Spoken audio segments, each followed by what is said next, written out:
దావీదుకి దేవుడిచ్చిన ఘనత. దావీదు విషయానికి మనం ఆలోచించగలిగినట్లయితే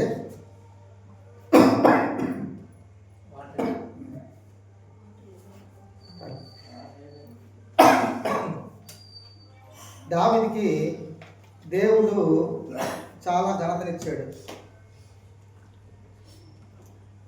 చాలా పేరునిచ్చాడు. దేవుడు ఎంత గొప్ప ఘనత ఇచ్చాడంటే, ఎంత గొప్ప పేరు ఇచ్చాడంటే, లోకంలో ఎందరైతే గనులున్నారో, లోకంలో ఎందరైతే పేరు ప్రఖ్యాతులు కలిగిన వారు ఉన్నారో వారికంటే గొప్ప పేరు, వారికంటే గొప్ప ఘనత దావీదునకు దేవుడిచ్చాడు. దావీదునికి దేవుడిచ్చాడు. దేవుడు ఎవరికి పడితే వారికి దేవుడు ఘనతనివ్వడు. దేవుడు ఎవరికి పడితే వారికి మంచి పేరునివ్వడు. దావీదు విషయంలో దేవుడు ఒక మంచి విట్నెస్, మంచి సాక్ష్యాన్ని కలిగి ఉన్నాడు. ఎందుకు దేవుడు దావీదు మీద అంత మంచి దృష్టి, అంత మంచి సాక్ష్యాన్ని ఇస్తున్నాడు అని అంటే, దావీదు తన జీవిత కాలంలో, తన బ్రతుకు దినమన్నిటిలో యవనస్తుడిగా తల్లిదండ్రుల దగ్గర ఎప్పటికప్పుడు తల్లిదండ్రులు ఎక్కడికి వెళ్ళమంటే అక్కడికి వెళుతున్నాడు, ఎక్కడికి పంపిస్తే అక్కడికి వెళుతున్నాడు. అంటే కుటుంబ పరంగా దావీదు మంచి విధేయత కలిగిన వాడు, మంచి వినయం కలిగిన వాడు, తల్లిదండ్రులకి లోబడిన వాడు. ఎవరు? దావీదు. చాలా సందర్భాల్లో తల్లిదండ్రులు ఇంటిలో గొర్రెలు కాయడానికి బయటికి పంపించినప్పుడు, గొర్రెల కాపర్ల గురించి మనకు బాగా తెలుసు. వారు ఎంత కష్టపడతారంటే, పగలల్లా వారికి సరైన ఆహారం ఉండదు, సరైన నివాసం ఉండదు, సరైన నీడ ఉండదు. ఎప్పటికప్పుడు కూడా గొర్రెలను కాస్తూ ఉండాలి. పోనీ రాత్రి అయినా మంచి విశ్రాంతి పొందుకుంటారంటే అది చలికాలమే కానీ, అది వేసవి కాలమే కానీ, అది వర్షాకాలమే కానీ, వారు పొలాల్లో, కొండల్లో, గుట్టల్లో ఏమండి వారు ఎంత ప్రయాసపడతారంటే చాలా ప్రయాసపడతారు. అలా ప్రయాసపడినటువంటి ఒక వ్యక్తి దావీదు. అంటే అంత కష్టపడుతున్నాడు. కష్టపడమే కాక ఎప్పటికప్పుడు కూడా దేవునికి మంచి పాటలు పాడుతున్నాడు. మంచి సితార వాయించే నైపుణ్యం కలిగిన వాడు, మంచి సంగీత విద్వాంసుడు. అంత గొప్పవాడు దావీదు. అంత గొప్పగా ఎన్ని పనులున్నా, ఎంత బిజీ షెడ్యూల్ ఉన్నా దేవుణ్ణి మర్చిపోలేదు దావీదు. పనులన్నీ పూర్తి చేసుకుంటున్నాడు, సమయాన్ని దేవునికి ఇస్తున్నాడు, దేవుని కోసం కష్టపడుతున్నాడు, చక్కగా స్తుతిస్తున్నాడు, చక్కగా గణపరుస్తున్నాడు, చక్కగా దేవుడిని మహిమపరుస్తున్నాడు. అది దేవుడు దావీదుని మెచ్చుకోవడానికి కారణం, దేవుడు దావీదుకి ఘనతనివ్వడానికి కారణం, దావీదుని దేవుడు హెచ్చించడానికి కారణం కూడా అదే, మంచి పేరు ఇవ్వడానికి కూడా కారణం అదే. ఏమిటి, ఎవరు చేయగలరండి అలాగా? ఎవరు ఉండగలరండి అలాగంటే నిజంగా దావీదుని చూసి మనం చాలా నేర్చుకోవాలి. తల్లిదండ్రుల మాట వింటున్నాడు.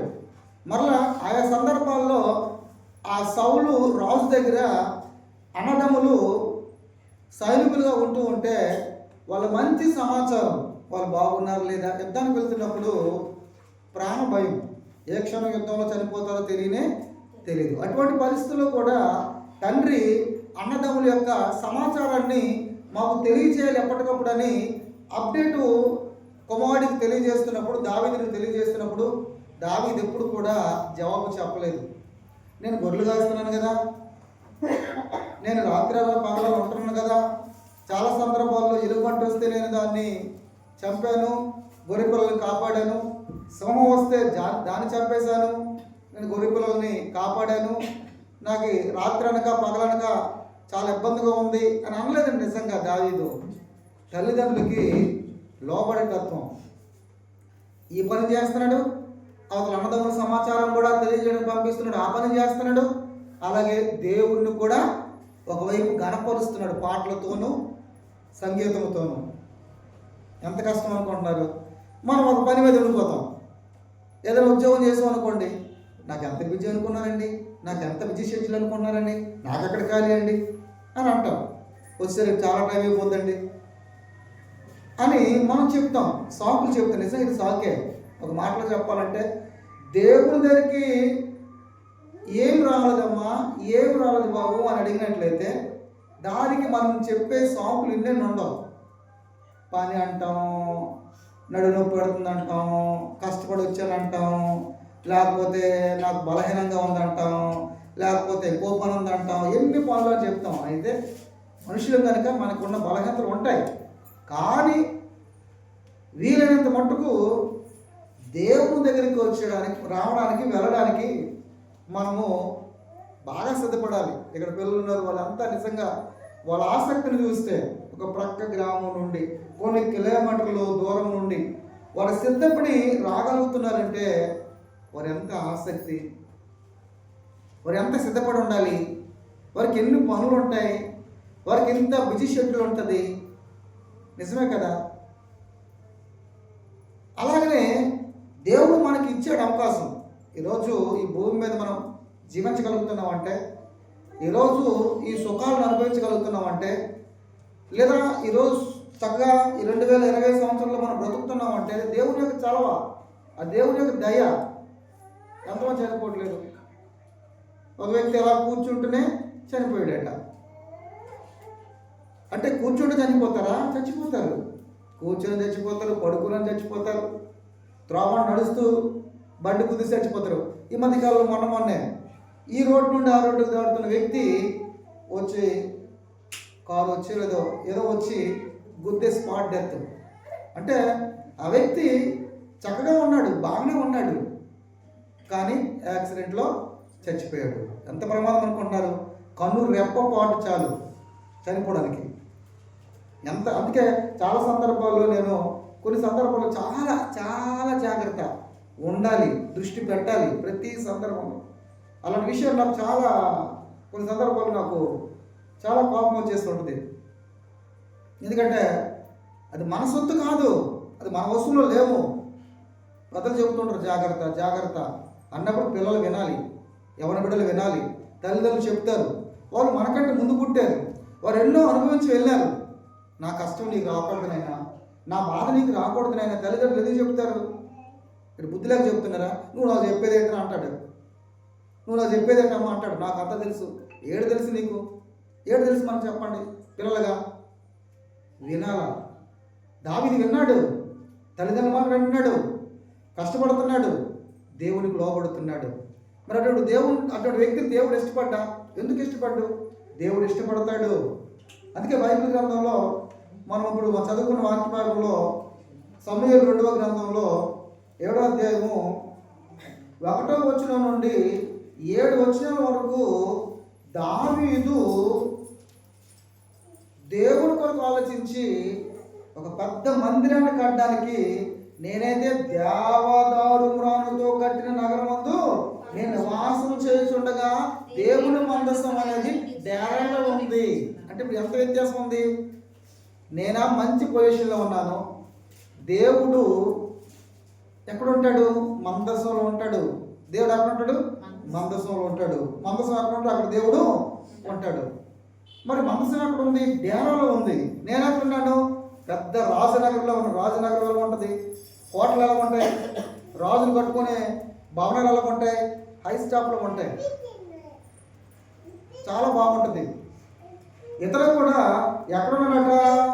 నేను పెద్ద దేవదారు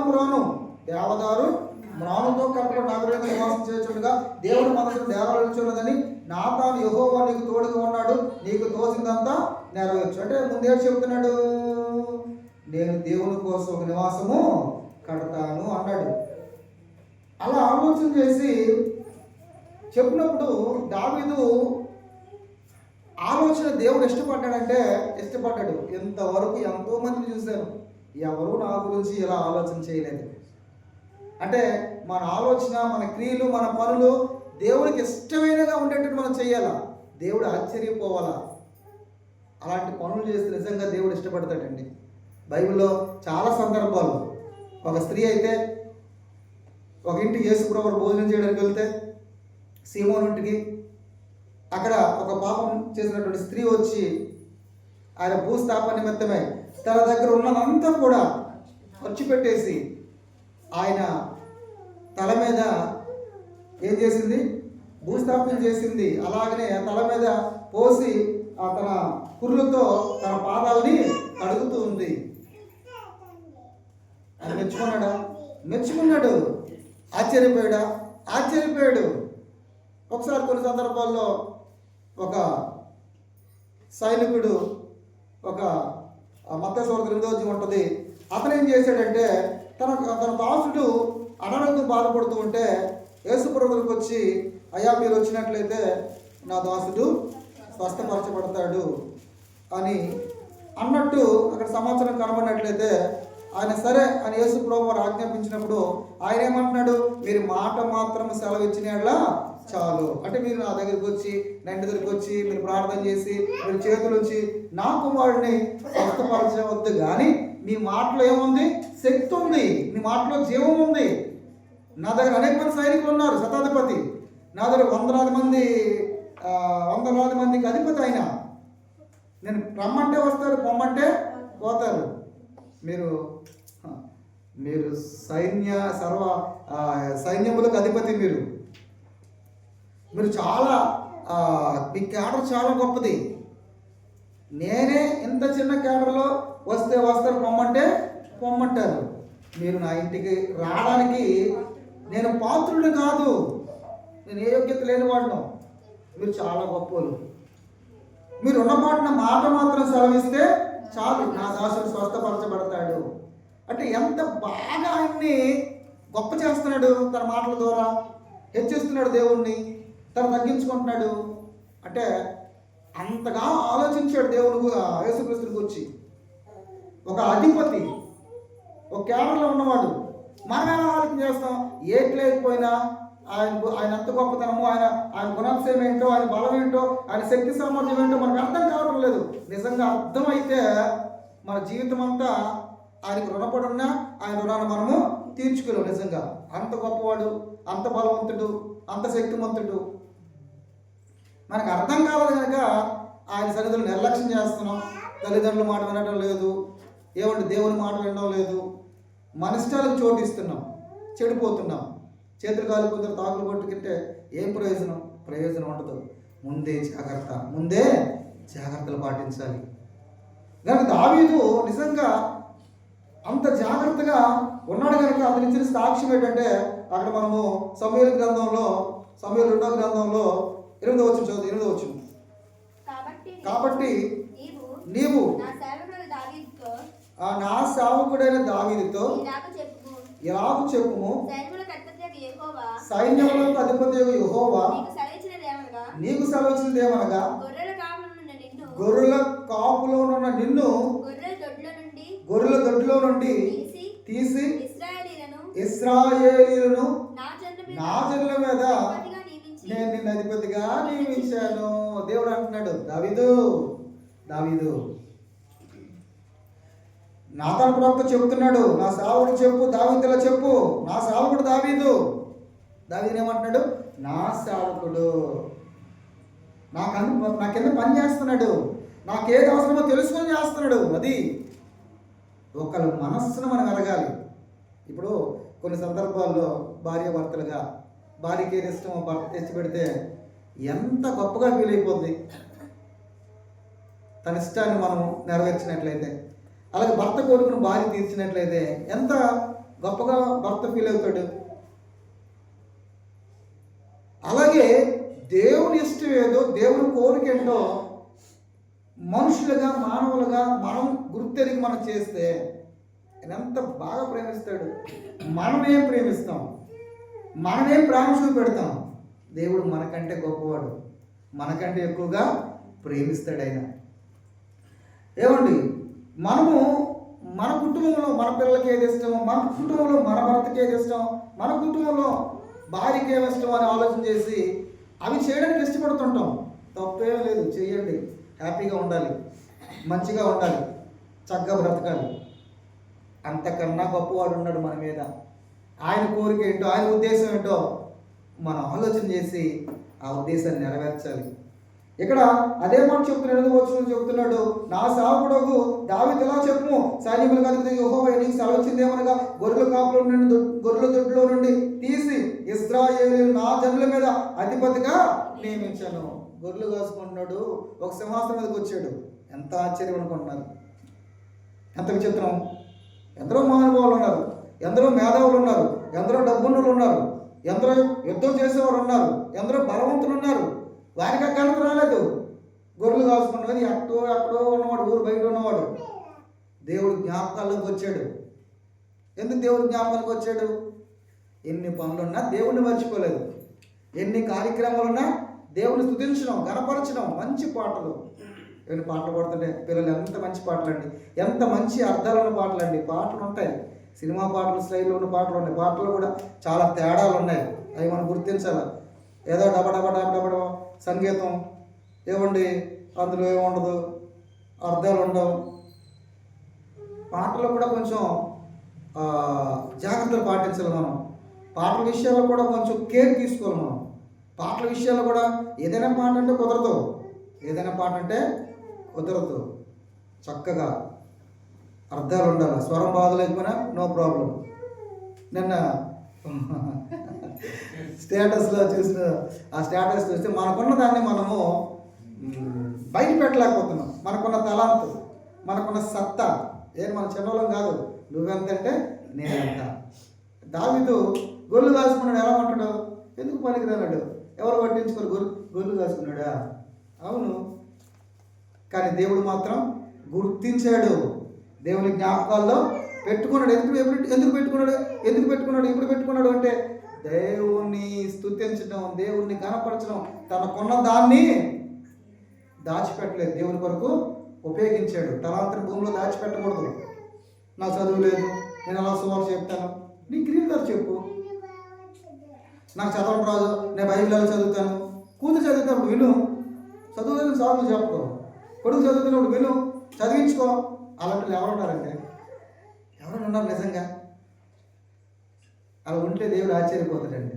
చదువు వచ్చిన వారు చదవాలి, చదువు లేని వారు అలా కూతురు దగ్గర కూర్చొని, కొడుకు దగ్గర కూర్చొని ఆ యోగ గ్రంథము, ఆ కీర్తన గ్రంథము, ఆ ఆదికాండము నేను చదువుకున్నా కదా, కొంచెం గట్టి చదువు నేను ఆలకిస్తాను. చదువు రాకపోతే మీకు బోర్డు ఉన్నాయి, ఆడియో ఏమంటారు, ఆడియో బైబిల్ ఉన్నాయి, వేసుకుంటే వింటే ఎంత బాగుంటుంది. అవకాశాలు ఉన్నాయి, అవకాశాలు మనం సద్వినియోగం చేసుకునే వారిగా ఉండాలి. కిందకు వచ్చినట్లయితే 9వ వచనంలో త్వరగా, నీవు పోవు చోటునలను నీకు తోడుగా ఉండి నీ శత్రువులందరినీ నీ ఎదుట నిలవకుండా నిర్మూలన చేసి లోకంలోని గనులేని వారికి కలుగు పేరు నీకు కలుగు చేసి అన్నాను. నీకు నేను పేరు ఎందుకు ఇచ్చినా తెలుసా? నీకు నేను ఘనతను ఎందుకు ఇచ్చినా తెలుసా? లోకంలో చాలా మంది గనులు ఉన్నారు, లోకంలో చాలా మంది పేరు కలిగిన వారు ఉన్నారు, లోకంలో శత్రువులు బోల్డ్ మంది ఉన్నారు. నువ్వు రాజు కదా, రాజు బోల్డ్ మంది శత్రువులు ఉంటారు. కింద ఉన్నవారు శత్రువులు అయిపోతారు, చంపేసి రాజు అయిపోతాడు. అంత ప్రమాదం. కనుక చుట్టుపక్కల రాజ్యాల వారు కూడా చాలా మంది శత్రువులు.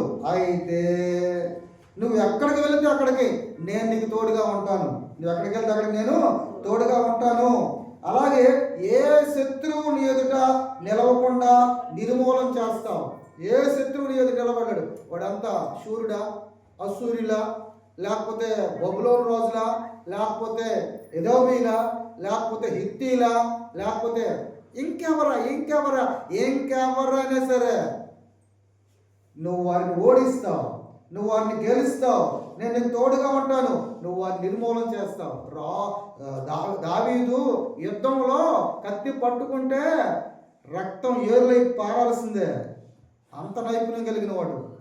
గోలియాతు లాంటి వాడినే ఒకే ఒక దెబ్బకి చంపేశాడు. శత్రువులు, ఏ శత్రువైనా, ఎక్కడ అపజయం లేదు దావీదు జీవితంలో, ఎక్కడ అపజయము లేదు. ఓడిపోయాడన్న సందర్భాలు కనబడలేదు దావీదు బ్రతుకులో. 40 సంవత్సరాల పరిపాలన కాలంలో ఎక్కడా ఓడిపోలేదు. దేవుడు అంత ఘనతనిచ్చాడు, అంతగా విజయం ఇచ్చాడు, అంతగా మంచి పేరునిచ్చాడు లోకంలో. ఎందుకు ఇచ్చాడు దావీదుకి? దేనికి ఇచ్చాడు దావీదుకి? అప్పుడు ఎవరు లేరా? ఉన్నారు. ఆయన ఎందుకు దేవుడు జ్ఞాపకం చేసుకున్నాడు? ఆయన దేవునికి ఇష్టడు, ఆయన దేవుడు మనసుని ఎరిగాడు. దావీదు చరిత్రల్లో మనం చదివితే కీర్తనలని, మొదటి సమూయేలు గ్రంథము, అలాగనే మనము దినవృత్తాంతుల గ్రంథాలు, రాజుల గ్రంథాలు, ఎంత చరిత్ర ఉందండి దావీదుని గురించి. ఎందుకు రాయించాడు? కొందరి గురించి అయితే ఒకే ఒక వచనం, కొందరి గురించి ఒకే ఒక అధ్యాయం, ఒకే లైన్. మరి ఈయన గురించి ఎందుకు? చాలా సందర్భాల్లో ఆయన బట్టే సింహాసనం, ఎన్ని తరాలంటే ఎన్ని తరాల వరకు సింహాసనం. యేసు వచ్చినంత వరకు కూడా ఆయన తరంలో సింహాసనం నిత్యము నిలబెడతానన్నాడు. దేవుడు వాగ్దానం చేశాడు దావీదుని బట్టి. పిల్లలు తప్పు చేసినా దావీదుని బట్టి నిలబెడుతున్నాను. ఎంత పేరండి! మన తాతను పెట్టి మనకి ఎప్పుడైనా జ్ఞాపకం చేసుకున్నారా? మన తండ్రిని పెట్టి ఎవరైనా జ్ఞాపకం చేసుకున్నారా? మీ తండ్రిని పెట్టి వదిలేశాడు రా అన్నారు ఎవరైనా? దావీదుని తాతలు మొత్తాతలు ఇంకెన్నెన్నో 20 తరాలు, ఎన్నో తరాలు. ప్రతి సందర్భంలో దావీదుని బట్టి, ప్రతి సందర్భంలో దావీదుని బట్టి నేను నిలబడుతున్నాను సింహాసనం. లేకపోతే నువ్వెంత, నీ బ్రతికెంత, నీ భక్తి ఎంత? ఏమీ లేదు. దావీదుని బట్టి నువ్వు సింహాసనంకి వచ్చావు. చచ్చిపోయిన ఆయన పేరు మారుమోగిపోయిందండి. అందుకే బైబిల్లో నేను ముగిస్తున్నాను. ప్రసంగ గ్రంథం 7వ అధ్యాయం 1వ వచనంలో మొదటి లైన్ ఒకసారి చదువుతాం. ప్రసంగ గ్రంథం మొదటి లైన్. సుగంధ తైలం కంటే మంచి పేరు మేలు. అంటే సుగంధ తైలం ఎంత గొప్ప అనుకుంటున్నారు? అది చాలా విలువైనది. గొప్పోలు, డబ్బునోళ్ళు, రాజులు దాన్ని ఉపయోగిస్తారు. సుగంధ తైలం అది విలువైనది. అది సుగంధ తైలము కంటే మంచి పేరు మేలు. ఇప్పుడు దావీదుకి మంచి పేరు వచ్చిందంటే మంచి పేరు వచ్చిందండి. చచ్చిపోయిన మంచి పేరే, బ్రతికినా మంచి పేరే, యుద్ధంలో విజయం. అలాగనే కుటుంబంలో కూడా ఆయన చాలా చక్కగా ఆయన ముందుకు వెళ్ళినట్టు మనం చూడగలం. ఎందును బట్టి? యవ్వన కాలంలో దేవుని స్తుతించడం, దేవుని కనపరచడం, దేవునితో సహవాసం చేయడం అన్నది అలవాటు చేసుకున్నాడండి. ఇంకో మాట సామెతలు 22వ అధ్యాయంలో 1వ వచనం చూద్దాం. సామెతలు 22:1 వచనం. గొప్ప ఐశ్వర్యం కంటే మంచి పేరును వెండి బంగారముల కంటే దయను కోరదగినది. ఏమంటాడండి? మరొకసారి సామెతలు 22:1 వచనంలో గొప్ప ఐశ్వర్యం కంటే మంచి పేరు. ఐశ్వర్యం ఎవరికి కావాలండి? బోర్డు ముందు ఉన్నారు. పేరు లేనప్పుడు ఐశ్వర్యం ఎందుకు? పరీక్ష ఆడా చి ఇయమ్మ. ఎందుక డబ్బు, ఎందుక ఐశ్వర్యం, ఎందుక అని ఎందుకంటారు? పేరు లేదు. ఇక్కడ ఐశ్వర్యం కంటే మంచి పేరు, వెండి బంగారముల కంటే దయ్యం కోరదగినవి అని అంటున్నాడు. కనుక అటువంటి మంచి పేరు దేవుని పిల్లలుగా, క్రైస్తవులుగా తెచ్చుకునే వారుగా ఉండాలి. కుటుంబం ఎదుట, సమాజం ఎదుట, దేవుని ఎదుట పేరు తెచ్చుకోవాలి. చెడ్డ పేరు తెచ్చుకోవాలంటే నిమిషం పట్టదు, క్షణం పట్టదు. మంచి పేరు తెచ్చుకోవాలంటే ఎంత కష్టపడాలంటే ఎంత కష్టం కాదండి, చాలా కష్టపడాలి. కుటుంబ పరంగా, వ్యక్తిగతంగా, సంఘములో, సమాజంలో పేరు తెచ్చుకోవాలి. ఎలా తెచ్చుకుంటావు? దేవునితో సహవాసం చేసేటప్పుడు, దేవునితో సమయాన్ని గడిపేటప్పుడు. ఎంత చక్కగా వారానికి ఎన్నోసార్లు దేవునితో సహవాసం చేస్తాం. మనకున్న లోపాల బోర్డులు ఉన్నాయి, ఇన్నేని కాదు, ఎవరు నీతిమంతులు కాదు. కాకపోతే క్రమీపంగా దేవుని వాక్యాన్ని చదవడం ద్వారా, దేవునితో సహవాసం చేయడం ద్వారా మనలో ఉన్న ప్రతి లోపాన్ని మనం విడిచిపెట్టేవారుగా ఉండాలి. కనుక వస్తున్న మనకి దేవుని మాటలు వింటున్నప్పుడు, దేవునితో సహవాసం చేసినప్పుడు మన తప్పులు బయటపడతాయి. అర్థం చేసినప్పుడు మన మొక్క మీద మొటిపులు కనబడతాయి. అర్థం చేసినప్పుడు మన ముఖం మీద ఏమున్నాయో మనకు కనబడతాయి. చూడకపోతే ఏమి కనబడదు, పట్టించుకోము. అలాగే దేవుని దగ్గర రానోడికి ఆ పాపం ఏంటో తెలియదు, నీతి ఏంటో తెలియదు, మంచి ఏంటో తెలియదు, ఆడ ఇష్టం నచ్చినట్టు వెళ్ళవేగుతాడు. అది దేవుని దగ్గరికి వచ్చామనుకోండి, కొన్ని సందర్భాలు కొన్ని విషయాలు మనకు అర్థమవుతాయి. అప్పుడు మనం సరి చేసుకుని ఒకరోజు కాకుండా ఒక రోజున సరి చేసుకుంటాం. మొహం చూస్తుంటాం ఉదయం కొంతమంది ఇక్కడికి వచ్చిన ఒక అర్థం ఉంది, వచ్చిన వాళ్ళు అందరూ అర్థం చూడటమే, అర్థం చూడకుండా వచ్చిన వాళ్ళు ఎవ్వరూ లేరండి. నిజంగా ఎవరో మరి ఉన్నారేమో, కానీ ఎవరిని చూసినా అర్థం చూసి అక్కడ ఉంది పెద్ద అర్థం చూసుకుని వస్తారు. ఎలా ఉంది ఫేస్ కటింగ్, ఎలాగ ఉంది హెయిర్ స్టైల్, ఎలాగ ఉంది డ్రెస్, ఎలాగ ఉంది, అంతా చూస్తాం. ఒప్పేమీ లేదు. ఎంత చూస్తే అంత మనలో ఉన్నటువంటి లోపాలు మనకు కనబడతాయి. జుట్టు తక్కువ అయిపోతే ఏం చేయాలా ప్లాన్ చేస్తాం, మొహం నల్లగా అయిపోతే ఏ క్రీమ్ రాయాలని అర్థమవుతుంది. ఇవన్నీ మనకు అర్థమవుతాయి. అదే దేవుని దగ్గరికి వస్తే మనకి అర్థమవుతుంది ఎంత పరిపూర్ణంగా ఎంత చక్కగా దేవుళ్ళు బ్రతకాలో పరిశుద్ధి మనకు నేర్పుతుంది. చిన్న బాలు చేసిలోండి దావీదు ఉన్నాడు కనుకనే చక్కగా మంచి సాక్ష్యం పొందుకున్నాడు. దావీదు నా ఇష్టానుసారుడు, నా ఉద్దేశాలన్నీ నెరవేర్చింది. ఒక మాట సామెతలు 15:33 ముగుస్తున్న సామెతలు 15:33 యెహోవా యందలి భయభక్తులు కలిగియుట జ్ఞానాభ్యాసమునకు సాధనము, ఘనతకు ముందు వినయము ఉండును. దేవుని యందు భయభక్తులు కలిగియుట జ్ఞానాభ్యాసానికి సాధనం. జ్ఞానం వస్తుంది అభ్యాసం చేసుకుంటే, అలవాటు చేసుకుంటే. ప్రార్థన సహవాసమా ఎప్పుడు ఆప్షన్లు కాకూడదు. జ్ఞానం సంపాదిస్తాం. అది వినయం అంటారు, దాన్ని విధేయత అంటారు. అలాగా ఉంటే మన తర్వాత ఏమొస్తుంది? ఘనత వస్తుంది. ఏమంటే నిజంగా దేవునితో సహవాసం చేసిన వాళ్ళకి, లోకంలో వాళ్ళకి చూడండి, మనం వెళ్తే ఎక్కడైనా దేవుని పిల్లలు మనం పలకరిస్తారు, వందనాలు చెప్తారు, మంచిగా ఆలోచన చేస్తారు, మంచిగా పలకరిస్తారు. ఎంత మంచి పేరు అది, ఎంత మంచిదండి అది. అదే లోకంలో ఉన్నప్పుడు ఎవడో పట్టించుకోడు. లోకంలో పాపం చేస్తున్నాడు ఆ చీ చీ చీ చీ చీ అంటారు తప్ప ఎవడు మనల్ని పలకరించడు, ఎవడు మనం పట్టించుకోడు. మంచి పేరు ఎక్కడ వస్తుంది? దేవుని దగ్గర, దేవునితో సహవాసం చేసేటప్పుడు. ఘనత ఎక్కడ వస్తుంది? దేవునిలో ఉంటుంది. ఘనతకు ముందు ఏముంటుంది? వినయం ఉంటుంది. మరి దావీదుకి వినయం ఉందా? ఉంది. ఎన్ని లక్షణాలు అండి, ఒక పెద్ద లిస్ట్ రాశాను దావీదులో ఎన్ని గుణాలు ఉన్నాయో అన్నీ రాసుకుని ఒకసారి నేను. అవన్నీ ఎప్పుడు చెప్తాం? అంత ఉంది దావీదు సరుకు. యథార్థత ఉంది, ఘనత, వినయం ఉంది, తగ్గింపు ఉంది, పశ్చాత్తాపం ఉంది. ఎన్నండి ఒక్కొక్కటి చెప్పాలని నాకు ఒక ఆలోచన కొట్టింది. మీరు అందుకే ఘనత గురించి, దావీదు ఘనత ఎంత గొప్పదో.